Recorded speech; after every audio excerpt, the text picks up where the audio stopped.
channel. You know who it is. It's the Glam Princess. And today, y'all, we are going to make a cute little vase. This vase is going to be inspired, of course, by Valentine's Day. Y'all, I'm not going to do too much for Valentine's Day this year, but we are going to still do some beautiful and glam DIYs. So with this DIY, we're going to use these beautiful picture frames that I got from Didi's. It's a local store in Memphis, Tennessee. And these were about $4 per picture frame. We're going to use some floral foam. I got it from Dollar Tree. And we're also going to use these flowers. And these are little heart-shaped little flowers or whatever for the little arrangement. So I bought 2 of these. There were only 2 left, y'all. They are so cute. I think they had them in red, but I wanted to do pink. So I bought some flowers, and we are going to make a beautiful flower arrangement for our vase. So, okay, the first thing we're gonna do is we're gonna take our picture frames and we're going to try to glue them all together. Now, if you like, you can use the E6000 glue. If you're going to, create this and you want it to hold for a long time, then you could do that. I'm not going to do that because I'm going to reuse these picture frames at some point. So I'm just going to, put some glue on them to adhere for a temporary hold.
Okay, Glam fam, so I think I like it so far. So what I'm going to do is I'm going to clean it up, and then we're going to see how it looks with the flowers in it.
Glam Fam. So this is how our vase turned out.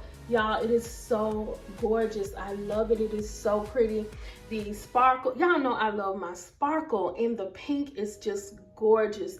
And the hearts, oh my God, it is so pretty. I love it, y'all. So I think I am gonna do something with this, and I don't know, I have just gotten inspired to do some Valentine's Day DIYs maybe. So I hope you all you know, don't get mad at me if I don't do the Valentine's Day DIYs, but y'all, I am definitely gonna bring y'all some beautiful DIYs soon. Y'all just hold on and just wait on me. I got you. So anyway, if you all like what you see, y'all know what to do. Like, comment, and subscribe to my channel for more of these glam DIYs. Y'all be blessed.